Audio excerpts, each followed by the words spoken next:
Hi friends, welcome to I plus training solutions. ഇന്നത്തെ ക്ലാസ്സിൽ നമ്മൾ ഡിസ്കസ് ചെയ്യാനായിട്ട് പോകുന്നത് സെറ്റ് ഇംഗ്ലീഷിൻ്റെ ജൂലൈ 2024 ക്വസ്റ്റ്യൻ ഡിസ്കഷൻ അനാലിസിസ് ആണ്. ഓക്കെ, അപ്പോൾ നമ്മൾ ആ ഒരു ക്വസ്റ്റ്യൻസ് ഒക്കെ ഒന്ന് ഡിസ്കസ് ചെയ്യാനായിട്ട് പോവാണ്. ഡിസ്കഷൻ പ്ലസ് ഒരു അനാലിസിസ് എന്ന് പറയുമ്പോൾ ഓപ്ഷൻസിൽ നിന്നുള്ള കുറച്ച് കണ്ടെത്തലുകളും കുറച്ച് പുതിയ പുതിയ പോയിന്റ്സും ഒക്കെ തന്നെ ഈ ഒരു ക്ലാസ്സിൻ്റെ ഭാഗമായിട്ട് നിങ്ങൾക്ക് ലഭിക്കുന്നതായിരിക്കും. നോക്കിയാലോ.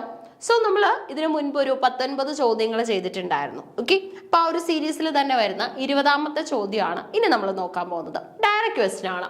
The diarist Samuel Pepys was an A or an dash by profession. Okay, അതായത് ഈ സാമുവൽ പെപ്പിസിനെ കുറിച്ചുള്ള ഒരു ചെറിയ ബയോ നമ്മൾ പഠിക്കുമല്ലോ. അതായത് കുറച്ച് കാര്യങ്ങൾ, അതായത് ഏത് പ്ലേസിൽ നിന്നുള്ള ആളാണ്, ഇനി അതുപോലെ തന്നെ ബൈ കരിയർ എന്ത് ചെയ്യുകയായിരുന്നു, ഇങ്ങനെയുള്ള കുറച്ച് കാര്യങ്ങൾ നമ്മൾ ചെക്ക് ചെയ്യും. ആ കൂട്ടത്തിൽ നിങ്ങൾക്ക് കിട്ടുന്ന ഒരു പോയിന്റ് ആയിരുന്നു, പലരും ശ്രദ്ധിച്ചിട്ടുണ്ടോ എന്ന് എനിക്കറിയില്ല, അഡ്മിറൽ ഓഫീസർ ആയിരുന്നു എന്ന്. ഓക്കെ, സോ ലൈബ്രറിയൻ ആയിരുന്നു, അഡ്മിറൽ ഓഫീസർ ആയിരുന്നു, പ്രീസ്റ്റ് ആയിരുന്നു, ഡോക്ടർ ആയിരുന്നു എന്നാണ് നമുക്ക് ഓപ്ഷനിലുള്ളത്. പലർക്കും എനിക്ക് തോന്നുന്നു ഒരു തെറ്റിദ്ധാരണ വന്ന് ഓടിക്കേറി ലൈബ്രറിയനിലേക്ക് പോവും. അങ്ങനെ പാടില്ല. ഒരു ഡയറിസ്റ്റ് ആയിരുന്നു എന്ന് പറഞ്ഞ് ലൈബ്രറിയൻ ഒന്നും ആയിരുന്നില്ല, ഒരു അഡ്മിറൽ ഓഫീസർ ആയിരുന്നു. അതായത് ഇങ്ങനെ ട്രാവൽ ചെയ്യുന്നതിന്റെ ഭാഗമായിട്ട് കിട്ടുന്ന എക്സ്പീരിയൻസസ് ഒക്കെ ആയിരുന്നു കൂടുതലായിട്ട് ഡയറി എൻട്രീസിലേക്ക് ആഡ് ചെയ്യാറുള്ളത്. ഓക്കെ, അപ്പോൾ അതേ ലൈബ്രറിയനും അല്ല, പ്രീസ്റ്റും അല്ല, ഡോക്ടറും അല്ല. ആൻസർ വരുന്നത് അഡ്മിറൽ ഓഫീസർ ആണ്. ഓക്കെ, അപ്പൊ തെറ്റിപ്പോകാൻ പാടില്ല സാമുവൽ പെപ്പിസ്. ഇനി പെപ്പിസിന്റെ ഡയറികൾ എന്നും സിഗ്നിഫിക്കൻ്റ് ആണ് ഇല്ലേ. പെപ്പിസിനെ പോലെ തന്നെ ഡയറി എഴുതുന്ന ഒരു ഗേൾ ആയിരുന്നു ആൻ ഫ്രാങ്ക്. കിറ്റി എന്ന പേരിൽ diary of a young girl ഇല്ലേ, നമുക്കറിയാവുന്ന സിഗ്നിഫിക്കൻറ്റ് കോൺട്രിബ്യൂഷൻ ആണ്. ഇനി അതുപോലെ തന്നെ സാമുവൽ പെപ്പിസിന്റെ ഡയറിയിലൂടെ നമുക്ക് കിട്ടുന്ന കുറച്ച് റെഫറൻസ് ആണ്. ഒന്ന് ഗ്രേറ്റ് ഫയർ ഓഫ് ലണ്ടൻ. അതായത് ഈ ഗ്രേറ്റ് ഫയർ ഓഫ് ലണ്ടൻ എന്ന് നമ്മൾ കേട്ടിട്ടേ ഉള്ളൂ, അല്ലെങ്കിൽ അതിന്റെ പിക്ചേഴ്സ് ഒക്കെ കണ്ടിട്ടുള്ളൂ ഇല്ലേ. സോ എന്തായിരുന്നു ഈ ഗ്രേറ്റ് ഫയർ ഓഫ് ലണ്ടൻ, അല്ലെങ്കിൽ ഏറ്റവും അധികം ഹിസ്റ്ററിക്കലായിട്ട് നടന്നിട്ടുള്ള സാമുവൽ പെപ്പിസിന്റെ ടൈം പീരീഡിലെ ഇൻസിഡൻസ്, ഇതിനെക്കുറിച്ചൊക്കെയുള്ള കൃത്യമായിട്ട് ഉള്ള പിക്ചർ നിങ്ങൾക്ക് കിട്ടുന്നത് ഡയറി എൻട്രിയിലൂടെയാണ്. അതായത് ഒരിക്കലും തന്നെ പബ്ലിഷ് ചെയ്യണം എന്നുള്ള ഇന്റൻഷനിലൊന്നും അല്ല സാമുവൽ പെപ്പിസ് ഡയറി ചെയ്തിട്ടുള്ളത്. ഇനി അതുപോലെ തന്നെ പിന്നീട് അദ്ദേഹം പബ്ലിഷ് ചെയ്യുകയുണ്ടായി. അതുപോലെ തന്നെ നമുക്ക് മനസ്സിലാക്കാൻ പറ്റുന്ന കാര്യങ്ങൾ, പല കാര്യങ്ങളും പബ്ലിഷ് ചെയ്യേണ്ട, സ്ട്രിക്ട്ലി കോൺഫിഡൻഷ്യൽ എന്നുള്ള രീതിയിൽ മാറ്റിവെച്ചിട്ടുള്ള കാര്യങ്ങൾ ഉണ്ടായിരുന്നു. പിന്നീട് അതും നമുക്ക് പ്രിന്റിൽ അപ്പിയർ ചെയ്യുകയുണ്ടായി. അപ്പോൾ ആ സമയത്തൊക്കെ നമുക്ക് മനസ്സിലാക്കാൻ പറ്റുന്നത് he never has any plan to publish that. Okay, publish ചെയ്യാനുള്ള ഒരു പ്ലാനും അദ്ദേഹത്തിന് ആ ഒരു ടൈം പീരീഡിൽ ഉണ്ടായിരുന്നില്ല. ഓക്കെ, അപ്പോൾ സാമുവൽ പെപ്പിസ് പോപ്പുലർ ആയിട്ടുള്ള ഒരു ഡയറിസ്റ്റ് ആണ്. ഒരുപാട് കോൺട്രിബ്യൂഷൻസ് നമുക്ക് പെപ്പിസിൻ്റെതായിട്ട് കാണാൻ സാധിക്കും. സിഗ്നിഫിക്കൻ്റ് ആണ്, അഡ്മിറൽ ഓഫീസർ ആണ് എന്നൊക്കെ ഓർക്കണം. അതുപോലെ തന്നെ നമുക്ക് ഇന്ത്യൻ ഹിസ്റ്ററിയുടെ ഒരു ക്ലിയർ കട്ട് പിക്ചർ കിട്ടാനായിട്ട് സാമുവൽ പെപ്പിസിൻ്റെ ഡയറി ധാരാളമാണ്. കാരണം സബ്ജക്റ്റീവ് ആണെങ്കിൽ പോലും അതിനെക്കുറിച്ചുള്ള, അതായത് എപ്പോഴും ഭയങ്കര സബ്ജക്റ്റിവിറ്റി ഒന്നും നമുക്ക് ഈ ഡയറിയിൽ കിട്ടില്ല. അതായത് നമ്മൾ ഡയറി എന്ന് പ്രതീക്ഷിക്കുമ്പോൾ അദ്ദേഹത്തിൻ്റെ ഒപ്പീനിയൻസ് മാത്രമായിരിക്കും എന്നാണ് വിചാരിക്കുന്നത്. പക്ഷേ പല കാര്യങ്ങളിലുമുള്ള ന്യൂട്രൽ സ്റ്റാൻഡ് ഒക്കെ തന്നെ ഈ ഡയറിയിൽ അദ്ദേഹം റെപ്രസെന്റ് ചെയ്തിട്ടുണ്ട്. 21ാമത്തെ question, which place is called Augusta in the poem Mac Flecknoe? Simple question ഇല്ലേ. മാക് ഫ്ലെക്നോയിൽ അഗസ്റ്റ എന്ന് റെപ്രസെന്റ് ചെയ്തിരിക്കുന്നത് ലണ്ടൻ, റോം, ഡബ്ലിൻ, ലോങ് ആർക്കാണ് നമുക്ക് വന്നിട്ടുള്ളത്. സോ നമുക്ക് ഇതിന്റെ ആൻസർ വരുന്നത് London, Rome, Dublin, Long Arc. So ഇതിന്റെ ആൻസർ വരുന്നത് ലണ്ടൻ ആണ്. ഓക്കെ, മാക് ഫ്ലെക്നോ ആരുടെ കവിതയാണെന്ന് ചോദിച്ചു കഴിഞ്ഞാൽ ആൻസർ വരുന്നത് ഡ്രൈഡൻ ആണ്. ഓക്കെ, ഇനി ഡ്രൈഡന്റെ വിശേഷണം ചോദിച്ചാലോ നമുക്ക് അതും ഇനി അറിയാൻ പറ്റില്ല അടുത്ത പരീക്ഷയ്ക്ക് അല്ലെ. Who is known as the father of English criticism എന്നൊരു ക്വസ്റ്റ്യൻ വന്നു കഴിഞ്ഞാൽ ഉത്തരം വരുന്നത് ഡ്രൈഡൻ ആയിരിക്കും. ഓപ്ഷനിൽ ഡ്രൈഡൻ ഉണ്ടായിരിക്കും. ഓക്കെ, അതുപോലെ തന്നെ നമുക്ക് മാക് ഫ്ലെക്നോ എന്ന കവിതയിൽ നമ്മുടെ ജോൺ ഡ്രൈഡന്റെ ഒരു സ്റ്റാൻഡ് നിങ്ങൾക്ക് അറിയാലോ, ക്രിറ്റിസൈസ് ചെയ്യാറുണ്ട് ഓപ്പൺ ആയിട്ട് തന്നെ. അദ്ദേഹത്തിന്റെ കണ്ടംപററീസിനെ തന്നെ ക്രിറ്റിസൈസ് ചെയ്യാനായിട്ടൊക്കെ ശ്രമിക്കാറുണ്ട്.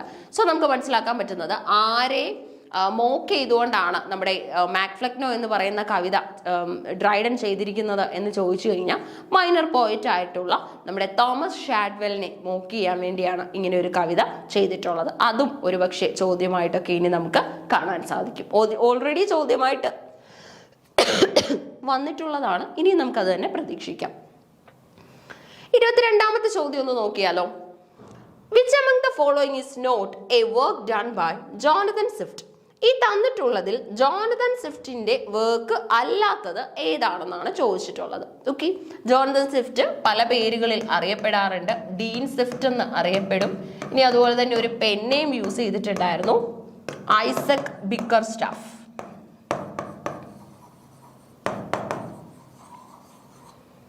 ഓക്കെ, ഒരുപാട് contributions, Gulliver's travels, tale of a tub, അതുപോലെ തന്നെ നമ്മുടെ എന്താണ് പോപ്പുലർ ആയിട്ടുള്ള that means ancient and modern ബുക്സിനെ ബേസ് ചെയ്തിട്ടുള്ള ഒരു വർക്ക്.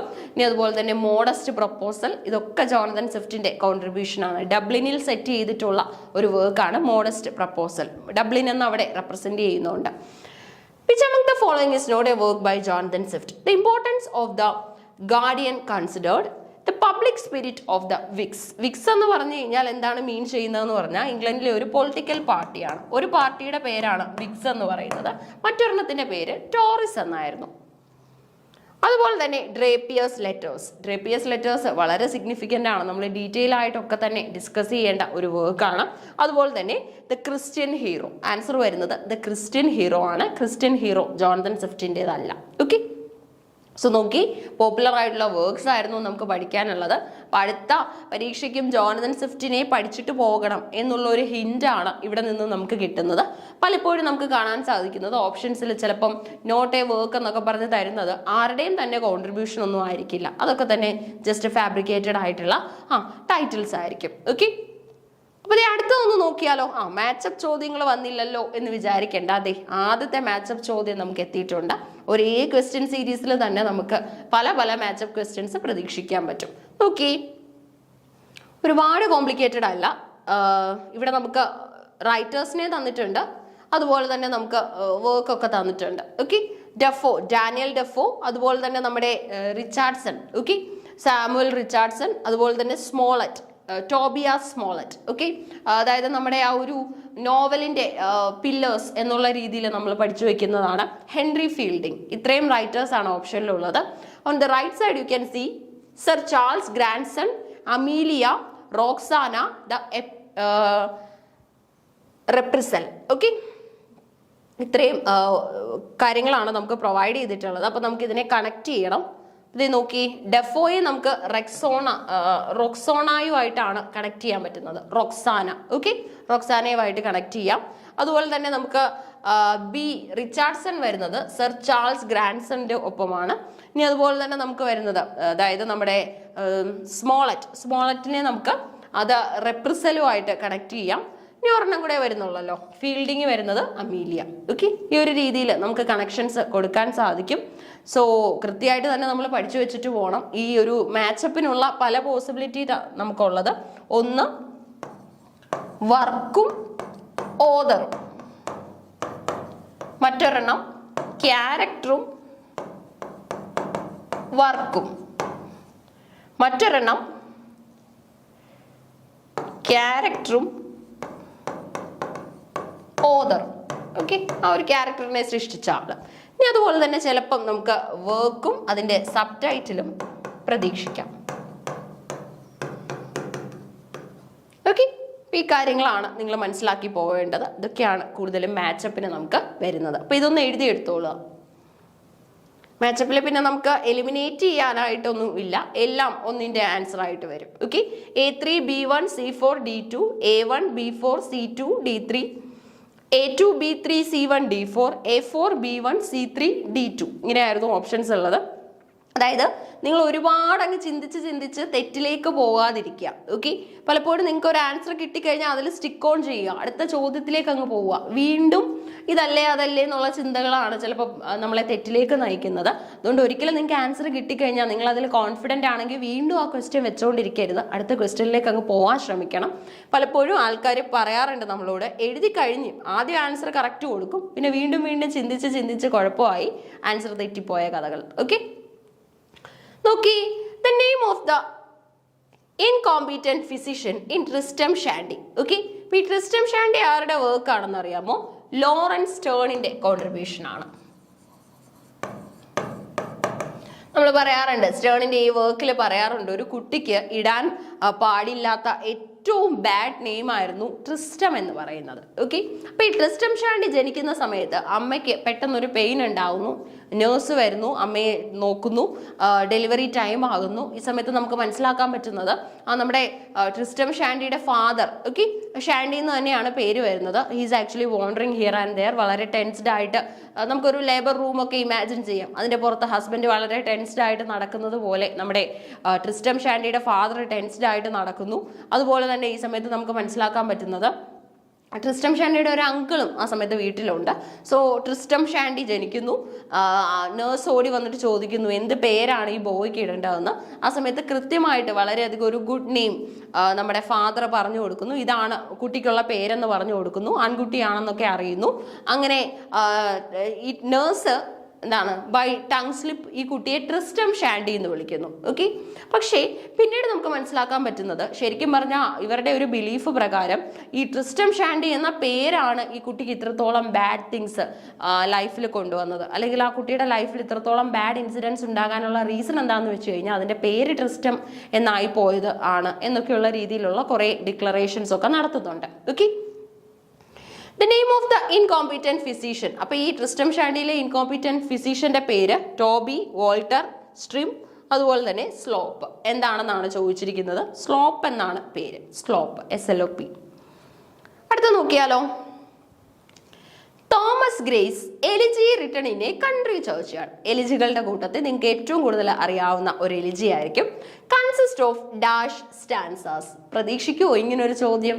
ഈ ഒരു കവിതയിൽ എത്ര സ്റ്റാൻസാസ് വരുന്നുണ്ട് എന്നാണ് ചോദിച്ചിരിക്കുന്നത്. ഇൻഡെപ്ത് ചോദ്യത്തിന്റെ ഒരു ഗുഡ് എക്സാമ്പിൾ ആണിത്. കാരണം സ്റ്റാൻസാസ് ഒന്നും പലരും കവിതകൾ പഠിക്കും, എന്നാൽ അതിനകത്ത് എത്ര സ്റ്റാൻസ ഉണ്ടെന്നൊന്നും ഉള്ള രീതിയിൽ പഠിച്ചു വെക്കാറില്ല എന്ന് തോന്നുന്നു. പക്ഷേ ഇത് ഇപ്പൊ നമ്മളോട് ചോദിച്ചിരിക്കുന്നത് എത്ര സ്റ്റാൻസ ഉണ്ടെന്നാണ്. 32 സ്റ്റാൻസ ഉണ്ട്. അപ്പൊ ഇങ്ങനെ ഒരു ക്വസ്റ്റ്യൻ നമുക്ക് ഇപ്പൊ കിട്ടിയത് കൊണ്ട് ഇനി മുതൽ കവിതകളൊക്കെ പഠിക്കുമ്പോൾ നമ്മൾ കുറച്ചും കൂടെ ജാഗ്രതയോടുകൂടി എത്ര സ്റ്റാൻസ ഉണ്ടെന്നും എലിജി ആണോ എന്നും സോണറ്റ് ആണോ എന്നും ഒക്കെ വ്യത്യസ്തമായിട്ട് മനസ്സിലാക്കി പഠിക്കും. റൈം സ്കീമും ഒക്കെ ഒന്ന് നോക്കി വിടും അല്ലേ. സോ ദേ ഇപ്പൊ ചോദിച്ചിരിക്കുന്നത് elegy written in a country churchyard എത്ര സ്റ്റാൻസയുള്ള ഗ്രേഡ് പോമാണെന്നാണ്. ഇനി അതുകൊണ്ട് തന്നെ മറ്റു കുറച്ച് കാര്യങ്ങളും കൂടി ഈ പോമായിട്ട് ബേസ് ചെയ്ത് നമുക്കൊന്ന് മനസ്സിലാക്കാം. ഒരു കാര്യം എന്ന് പറയുന്നത്, ഒന്ന് ഇതിനകത്തെ സ്പീക്കർ. ഓക്കെ, ഈ സ്പീക്കർ ഇപ്പോൾ ഉള്ളത് സ്പീക്കറിന് സ്പീക്കറിന്റെ ആരെയും തന്നെ ബറി ചെയ്തിട്ടില്ലാത്ത ഒരു ഗ്രേവ് യാർഡിലാണ്. ആ ഒരു ഗ്രേവ് യാർഡിൽ ആരെയൊക്കെയാണ് ബറി ചെയ്തിരിക്കുന്നതെന്നൊന്നും സ്പീക്കറിന് അറിയില്ല. പക്ഷെ സ്പീക്കർ അവിടെ ആ ഗ്രേവ് യാർഡിൽ ഒരു ലോൺലി ബെഞ്ചിലിരിക്കുന്ന സമയത്ത് പ്രാർത്ഥിച്ചു പോവുകയാണ്. ഇവിടെയുള്ള എല്ലാവരുടെയും സോളിന് let it rest in peace എന്നുള്ള രീതിയിൽ പ്രാർത്ഥിക്കുകയാണ്. ഓക്കെ, ആ ഒരു പോയിന്റ് നമുക്ക് കിട്ടും. ഇനി അതുപോലെ തന്നെ നമ്മുടെ സ്പീക്കർ ഈ സമയത്ത് ചിന്തിക്കുന്ന കാര്യങ്ങളിൽ ചിലതാണ്, ഒരു പക്ഷെ ഞാനും മരിച്ചു പോകും ഇല്ലേ. ഡെത്ത് എന്ന് പറയുന്നത് ഇന്നെവിറ്റബിൾ ആണ്. അതുകൊണ്ട് തന്നെ മനസ്സിലാക്കാൻ പറ്റുന്നത് ഒരിക്കൽ ഒരു പരിചയമില്ലാത്ത ആരെങ്കിലും ഒക്കെ എൻ്റെ ഗ്രേവ് യാർഡിലും വരും, എനിക്ക് വേണ്ടിയും എൻ്റെ സോളിന് വേണ്ടിയും പ്രാർത്ഥിക്കുന്നുണ്ടാവും എന്നൊക്കെയുള്ള രീതിയിൽ വളരെയധികം മോൺഫുൾ ആയിട്ടാണ് ഈ ഒരു കവിത നമുക്ക് മനസ്സിലാക്കാൻ പറ്റുന്നത്. ഇനി അതുപോലെ തന്നെ ഈ ഒരു ലോൺലി പ്ലേസിലുള്ള ഈ ഒരു ഗ്രേവ് യാർഡ് വിസിറ്റ് ചെയ്യുന്ന സമയത്ത് മൾട്ടിപ്പിൾ ഫീലിങ്സ് ആണ് നമ്മുടെ സ്പീക്കറിന് ഉണ്ടാകുന്നത്. ഓക്കെ, തോമസ് ഗ്രേയുടെ കവിതകളിൽ വെച്ചിട്ട് ഏറ്റവും മനോഹരമായ ഒരു കവിത തന്നെയാണ് elegy written in a country churchyard എന്ന് പറയുന്നത്. ഒരു ഗ്രേവ് യാർഡിൻ്റെതായ എല്ലാ ആംബിയൻസും ആ ഒരു കവിതയിൽ പ്രൊവൈഡ് ചെയ്തിട്ടുണ്ട്. 30, 29, 32, 35 ആയിരുന്നു നമുക്ക് ആൻസേഴ്സ് ഓപ്ഷൻസിലുള്ളത്. 32 സ്റ്റാൻസാസ് ആണ് ഇതിനകത്ത് നിങ്ങൾക്ക് കാണാൻ സാധിക്കുന്നത്. 26ാമത്തെ ചോദ്യം ഒന്ന് നോക്കിയാലോ. To whom is Percy's relics of ancient English poetry dedicated. Okay, Percy എന്ന് പറയുന്ന റൈറ്ററിന്റെ ഒരു വർക്കാണ് relics of ancient English poetry എന്ന് പറയുന്നത്. ഇത് ആർക്ക് വേണ്ടിയാണ് ഡെഡിക്കേറ്റ് ചെയ്തിരിക്കുന്നത്? The Duchess of Northumberland, the Countess of Athlone, the Countess of Harold, the Duchess of Lancaster. Okay, ആർക്ക് വേണ്ടി ഡെഡിക്കേറ്റ് ചെയ്ത കവിതയാണ് relics of ancient English poetry. Okay, ഇതൊരു കളക്ഷൻ ആണ്, ഒരു കവിതയല്ല ഇതിനകത്ത് വരുന്നത്, ഒരു കളക്ഷൻ ആണ്. ആന്തോളജി ആയിട്ടൊക്കെ നമുക്ക് കൺസിഡർ ചെയ്യാൻ പറ്റും. അപ്പം ഇത് ആർക്ക് വേണ്ടിയാണ് ഡെഡിക്കേറ്റ് ചെയ്തിരിക്കുന്നതെന്ന് ചോദിച്ചിട്ടുണ്ട്. Duchess of Northumberland, the Countess of Athlone, അതുപോലെ തന്നെ Countess of Harold, Duchess of Lancaster. Answer വരുന്നത് ദ ഡച്ചസ് ഓഫ് നോർത്തംബർലാൻഡ് ആണ്. ഓക്കെ, കൃത്യമായിട്ട് നോക്കി വെക്കണം. അറിയാത്തവർ ഈ ഒരു ക്വസ്റ്റ്യൻ എഴുതി വെക്കണം. ഞാൻ പറഞ്ഞിട്ട് അറിയാവുന്ന ക്വസ്റ്റ്യനും അറിയാത്ത ക്വസ്റ്റ്യനും ഒക്കെ നിങ്ങൾ എഴുതി പോവുക. അതായത് നമ്മുടെ സെറ്റിന്റെ ഈ തവണത്തെ July 2024 whole question paper hand written ആയിട്ട് തന്നെ നിങ്ങൾ കൈവശം സൂക്ഷിക്കുക. അരമണിക്കൂറൊക്കെ തന്നെ സ്പെൻഡ് ചെയ്ത് കഴിഞ്ഞാൽ തന്നെ നിങ്ങൾക്ക് ഒരു വീഡിയോയിലൂടെ തന്നെ എത്ര ചോദ്യങ്ങൾ കിട്ടുമെന്ന് ആലോചിച്ച്.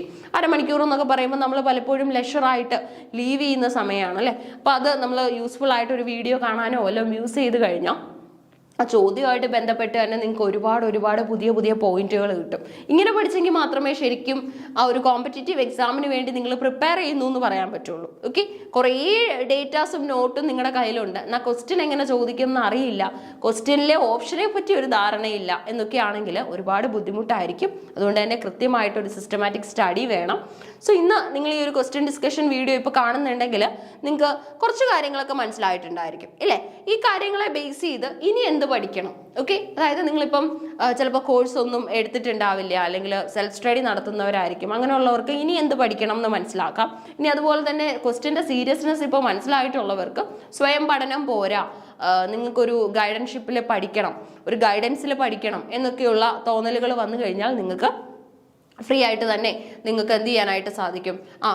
കൂളായിട്ട് തന്നെ നിങ്ങൾക്ക് എന്താണ് നമ്മുടെ കോഴ്സിൽ രജിസ്റ്റർ ചെയ്യാൻ പറ്റും, കോഴ്സിൽ നിങ്ങൾക്ക് ആഡ് ചെയ്യാൻ പറ്റും. അങ്ങനെയും നമുക്ക് സിസ്റ്റമാറ്റിക് ആയിട്ട്, അതായത് ഓരോ ടോപ്പിക്കിൻ്റെ ചുവടെയുള്ള ചോദ്യങ്ങളും അതേപോലെ തന്നെ ഇങ്ങനെയുള്ള ക്വസ്റ്റ്യൻ ഡിസ്കഷൻ വീഡിയോസും ഒക്കെ അവൈലബിൾ ആക്കി പഠിക്കാൻ സാധിക്കും. ഓക്കെ, സോ അങ്ങനെ നിങ്ങൾക്ക് വ്യത്യസ്തമായിട്ടുള്ള ഇങ്ങനെയുള്ള ഡിസ്കഷൻ വീഡിയോസ് കാണുമ്പോഴേ തീരുമാനിക്കാൻ പറ്റൂ സ്വന്തമായിട്ട് പറ്റുമോ, ഒരു ഗൈഡൻസിൽ പഠിക്കണോ, ഒക്കെ നമ്മൾ ആ ഒരു സമയത്താണ് തിരിച്ചറിയുന്നത്. Who according to Wordsworth is an example of a poet, okay, who produces pleasurable poems from the plainest common sense. Okay, അതായത് കോമൺ സെൻസിന്റെ പ്ലെയിനസ്റ്റ് ലെവലിൽ നിന്നുകൊണ്ട്, ഓക്കെ, അതായത് കുറച്ച് ബുദ്ധി ഉപയോഗിച്ചുകൂടെ മനസ്സിലാക്കേണ്ട കവിതകളാണ് ഈ ഒരു എഴുത്തുകാരന്റെ കവിതകൾ എന്ന് പറയുന്നത്. അപ്പൊ ആരെക്കുറിച്ചാണ്? Who according to Wordsworth is an example of a poet who produces pleasurable poems from the plainest common sense. Okay, അപ്പൊ നോക്കി, ഒന്ന് സാമുവൽ ജോൺസൺ ആണ്, നമ്മുടെ ഡിക്ഷണറി ഒക്കെ കോൺട്രിബ്യൂട്ട് ചെയ്ത് പോപ്പുലർ ആയ വ്യക്തിയാണ്. പോംസും ഉണ്ട്. ഡ്രൈഡന്റെ ഒരു ഐഡിയ നിങ്ങൾക്ക് അറിയാം, കൂടുതലും ക്രിറ്റിസിസംസ് ഒക്കെയാണ് വരുന്നത്. ഡ്രൈഡൻ ഇദ്ദേഹത്തിനെ നമുക്ക് റെനൈസൻസിൽ ഉൾപ്പെടുത്താം. റെനൈസൻസിലും അതുപോലെ തന്നെ നമ്മുടെ എന്താണ് നിയോ ക്ലാസിക്കലിലും നമുക്ക് സാമുവൽ ജോൺസനെ ഉൾപ്പെടുത്താം. ഡിക്ഷണറി കോൺട്രിബ്യൂട്ട് ചെയ്തു. ജോൺ ഡ്രൈഡൻ വരുന്നത് നിയോ ക്ലാസിക്കലിലാണ്. ഇനി നമുക്ക് ഈ വേൾഡ്സ്വർത്തിനെ ആദ്യം നോക്കി. വേൾഡ്സ്വർത്ത് ഏത് കാലഘട്ടമാണ്? റൊമാൻറ്റിക്സാ അല്ലേ. അപ്പോൾ റൊമാൻറ്റിക്സ് എന്ന് പറയുമ്പോൾ ഒന്നെങ്കിൽ റൊമാൻറ്റിക്സിൽ പെട്ട ആളിനെയോ അല്ലെങ്കിൽ അതിന് മുൻപുള്ള ടൈം പീരീഡിലുള്ള ആളിനെ കുറിച്ചോ അല്ലെ ഇദ്ദേഹത്തിന് ഇങ്ങനെ ഒരു അഭിപ്രായം പറയാൻ പറ്റൂ. നോക്കി, പോപ്പും നിയോ ക്ലാസിക്കലാണ് കേട്ടോ. എസ് ടി കോളറിഡ്ജിന്റെ പ്രത്യേകത, ഇദ്ദേഹം റൊമാൻറ്റിക് ആണ്. അതുപോലെ തന്നെ റൊമാൻറ്റിക്സ് ടൈം പീരീഡിലുള്ള റൈറ്ററാണ്, റൊമാൻറ്റിസിസം ആണ്. അതുപോലെ തന്നെ വേൾഡ്സ്വർത്തുമായിട്ട് ചേർന്നിട്ട് ലിറിക്കൽ ബാലഡ്സ് പബ്ലിഷ് ചെയ്തിട്ടുണ്ട്. ലിറിക്കൽ ബാലഡ്സ് അതായത് 1798 ഈ ഒരു കാലഘട്ടമാണ് ശരിക്കും പറഞ്ഞാൽ നമ്മുടെ റൊമാൻറ്റിക് പീരീഡിന്റെ തുടക്കം, ഇംഗ്ലണ്ടിലെ റൊമാൻറ്റിക് പീരീഡിന്റെ തുടക്കം എന്ന് നമ്മൾ വിശേഷിപ്പിക്കുന്നത്. കാരണം റൊമാൻറ്റിക്സിസത്തിന്റെ ഒരു മാനിഫെസ്റ്റോ ആയിട്ടാണ് നമ്മൾ ലിറിക്കൽ ബാലഡ്സ് എന്ന് പറയുന്ന വർക്കിനെ കൺസിഡർ ചെയ്യുന്നത്. ഓക്കെ, ധാരാളം ഇൻഫർമേഷൻ ഈ ഒരു ക്വസ്റ്റ്യനിൽ നിന്ന് തന്നെ നിങ്ങൾക്ക് കിട്ടി. അപ്പൊ നോക്കി, pleasurable poems from the plainest common sense produce ചെയ്യുന്ന റൈറ്റർ നമ്മുടെ വേൾഡ്സ്വർത്തിന്റെ അഭിപ്രായത്തിൽ അലക്സാണ്ടർ പോപ്പാണ്. ഓക്കെ, അലക്സാണ്ടർ പോപ്പിന്റെ റേപ്പ് ഓഫ് ദ ലോക്ക് ഒക്കെ തന്നെ സിഗ്നിഫിക്കൻ്റ് ആയിട്ടുള്ള കോൺട്രിബ്യൂഷൻസ് ആണ്. സാമുവൽ ജോൺസനെ സംബന്ധിച്ചിടത്തോളം ഡിക്ഷണറി തന്നെയാണ് significant. Life of the English poets എന്ന് പറഞ്ഞിട്ട് 51ഓളം ഇംഗ്ലീഷ് റൈറ്റേഴ്സിന്റെ ലൈഫിനെ കുറിച്ച് ഒരു ബയോഗ്രഫി ചെയ്തിട്ടുണ്ട്. അതുപോലെ തന്നെ അലക്സാണ്ടർ പോപ്പിന്റെ കേസിൽ റേപ്പ് ഓഫ് ദ ലോക്ക് അടക്കമുള്ള കോൺട്രിബ്യൂഷൻസ് നമുക്ക് എസ്സേസ് ഒക്കെ തന്നെ പോപ്പിൻ്റെത് കാണാൻ സാധിക്കും. ഡ്രൈഡൻ, മാക്ഫ്ലെക്നോ, അതുപോലെ തന്നെ പോപ്പുലർ ആയിട്ടുള്ള എസ്സേസ് ഇതൊക്കെയാണ് ഉള്ളത്. എസ് ടി കോളറിഡ്ജിന്റെ കേസിൽ rime of the ancient mariner, Kubla Khan, അതുപോലെ തന്നെ ബയോഗ്രഫിയ ലിറ്ററേറിയ എന്നൊക്കെയുള്ള ഫേമസ് ആയിട്ടുള്ള കോൺട്രിബ്യൂഷൻസ് നമുക്ക് വരുന്നുണ്ട്. ഒപ്പം തന്നെ നമുക്ക് മനസ്സിലാക്കാൻ സാധിക്കുന്നത് നമ്മുടെ വേൾഡ്സ്വർത്തിനോടൊപ്പം ചേർന്നുകൊണ്ട് 1798 ലിറിക്കൽ ബാലഡ്സ് പബ്ലിഷ് ചെയ്യുകയുണ്ടായി. അതിലേക്ക് 4 പോംസോളം കോൺട്രിബ്യൂട്ട് ചെയ്തത് നമ്മുടെ എസ് ടി കോളറിഡ്ജ് ആണ്. റിമൈനിങ് ബൾക്ക് പോംസ് ഒക്കെ തന്നെ വേൾഡ്സ്വർത്തിൻ്റെതായിരുന്നു. 28ാമത്തെ ചോദ്യം നോക്കിയാലോ. The verse drama composed by Wordsworth. Wordsworth compose ചെയ്തിട്ടുള്ള വേഴ്സ് ഡ്രാമയുടെ പേര്. ഓക്കെ, വേഴ്സ് ഡ്രാമാസ് ഒന്നും ഒത്തിരി വേൾസ്വർത്തിന്റെ ഇല്ല, അതുകൊണ്ട് തന്നെ ആകെയുള്ള വളരെ ഫ്യൂ നമ്പർ വർക്ക് ഒക്കെ തന്നെ പേരുകൾ നിങ്ങൾക്ക് അറിയാമെന്ന് വിശ്വസിക്കുന്നു. ഹെല്ലാസ്, ഒസോറിയോ, റിമോസ്, അതുപോലെ തന്നെ ദ ബോർഡറോസ്. ഓക്കെ, ദ ബോർഡറോസ് നമ്മൾ പലപ്പോഴും പറയുന്നതാ. ഇപ്പം വേൾസ്വർത്തിനെ കുറിച്ചൊക്കെ ആണെങ്കിൽ നമുക്ക് ഒരു ഫുൾ ക്ലാസ് വരുമല്ലോ, അതായത് ഏകദേശം 1 മണിക്കൂർ ദൈർഘ്യമുള്ള ക്ലാസ് തന്നെ വരും. ആ കൂട്ടത്തിൽ നമ്മൾ പറയുന്നതാണ്, അതായത് വേൾസ്വർത്തിന്റെ ഒരു വേഴ്സ് ഡ്രാമ ഉണ്ടായിരുന്നു, അതിന്റെ പേരാണ് ദ ബോർഡറോസ് എന്ന് പറയുന്നത്. ഇനി ഇതൊരു പുതിയ ചോദ്യമായിട്ട് ഫീൽ ചെയ്യുന്നവർക്ക് ഇപ്പൊ തന്നെ എഴുതി സൂക്ഷിക്കാനായിട്ട് സാധിക്കും. ഓക്കെ, ഇപ്പോൾ വേൾസ്വർത്ത് സിഗ്നിഫിക്കൻ്റ് ആണ്. Poetry is a spontaneous overflow of powerful emotions recollected in tranquillity എന്ന ഡെഫിനിഷനൊക്കെ തന്നിട്ടുണ്ട്. അതുപോലെ തന്നെ വേൾസ്വർത്തിന്റെ കവിതകൾ, ലൂസി പോംസ് അദ്ദേഹത്തിൻ്റെതാണ്, അദ്ദേഹത്തിന്റെ കളക്ഷനാണ്. ഡാഫഡിൽസ് അദ്ദേഹത്തിന്റെ കവിതയാണ്. സോളിറ്ററി റീപ്പർ അദ്ദേഹത്തിന്റെ കവിതയാണ്. അനവധി കവിതകൾ നൽകിയ ഒരു ഗിഫ്റ്റഡ് റൈറ്റർ ആയിരുന്നു നമ്മുടെ വേൾസ്വർത്ത്. അതുപോലെ തന്നെ വേൾസ്വർത്തിന്റെ ഇൻഡിവിജ്വൽ പബ്ലിക്കേഷനാണ് preface to lyrical ballads. Lyrical ballads കോളറിഡ്ജുമായിട്ട് ചേർന്നാണ് ചെയ്തതെങ്കിൽ പോലും അതിന്റെ പ്രിഫൈസ് തയ്യാറാക്കുന്നത് സ്വയമാണ്, അല്ലെങ്കിൽ അദ്ദേഹത്തിന്റെ സെൽഫ് കോൺട്രിബ്യൂഷൻ ആയിട്ടാണ്. അപ്പൊ നമുക്കിനി 29ാമത്തെ ചോദ്യം ഒന്ന് നോക്കിയാലോ. The novel which has the sub title a Gothic story. Okay, Gothic story എന്ന സബ് ടൈറ്റിൽ ഉള്ള വർക്ക് ഏതാണ്? The romance of the forest, the mysteries of Udolpho, the Italian, the castle of Otranto. Castle of Otranto തന്നെയാണ് അല്ലെ. Castle of Otranto എന്ന famous വർക്കിന്റെ sub ടൈറ്റിലാണ് a Gothic story. Okay, a Gothic story. കാരണം ഈ ഒരു ഓപ്ഷനിൽ തന്നെ നമുക്ക് വ്യത്യസ്തമായിട്ടുള്ള ഗോത്തിക് സ്റ്റോറീസ് ഒക്കെ കാണാൻ സാധിക്കും. ഗോത്തിക് സ്റ്റോറി എന്ന് പറയുമ്പോൾ അതിന്റെ ഏറ്റവും വലിയ ഹോൾമാർക്ക് എന്ന് പറയുന്നത് അതിന്റെ സെറ്റിംഗ് തന്നെയാണ്. ഓക്കെ, സെറ്റിംഗിൽ നമുക്കൊരു ഗോത്തിക് ട്രഡീഷൻ കിട്ടും. അതായത് ആ കുറച്ച് സർപ്രൈസിങ് ആയിട്ടുള്ള ഐഡിയാസും അതുപോലെ തന്നെ കുറച്ച് ട്വിസ്റ്റിംഗ് ആയിട്ടുള്ള പോയിന്റ് ഓഫ് വ്യൂസും ഒക്കെ തന്നെ ഈ ഒരു ഗോത്തിക് വർക്കിന്റെ ഭാഗമായിട്ട് നമുക്ക് അവൈലബിൾ ആണ്. ഓക്കെ, അപ്പം ദ കാസിൽ ഓഫ് ഒട്രാൻഡോ അതാണ് എ ഗോത്തിക് സ്റ്റോറി എന്ന സബ് ടൈറ്റിലുള്ള വർക്ക്. അടുത്ത നോക്കിയാലോ. ഇതൊക്കെ നിങ്ങൾക്ക് ഈസി ആയിട്ട് ചെയ്യാം. Fade far away, dissolve and quite forget, what thou among the leaves hast never known, these lines occur in. Okay, അതായത് ഈ തന്നിരിക്കുന്ന ഓടുകളെല്ലാം തന്നെ നിങ്ങൾക്ക് പരിചയമുള്ളതാണെന്ന് ഞാൻ വിശ്വസിക്കുന്നു. അതായത് കൂടുതലായിട്ട് ഓട് എഴുതുന്ന റൈറ്റേഴ്സ് ആയിരുന്നു കോളറിഡ്ജ്, അതുപോലെ തന്നെ നമ്മുടെ ഷെല്ലി അല്ലേ, പെർസി ഷെല്ലി, ഇവരൊക്കെയാണ് കൂടുതലായിട്ടും ഓടിന്റെ ആൾക്കാരെന്ന് പറയുന്നത്. സോ നോക്കിയേ, fade far away, dissolve and quite forget, what thou among the leaves hast never known. ഇത് ആരുടെ കോൺട്രിബ്യൂഷൻ ആണെന്ന്.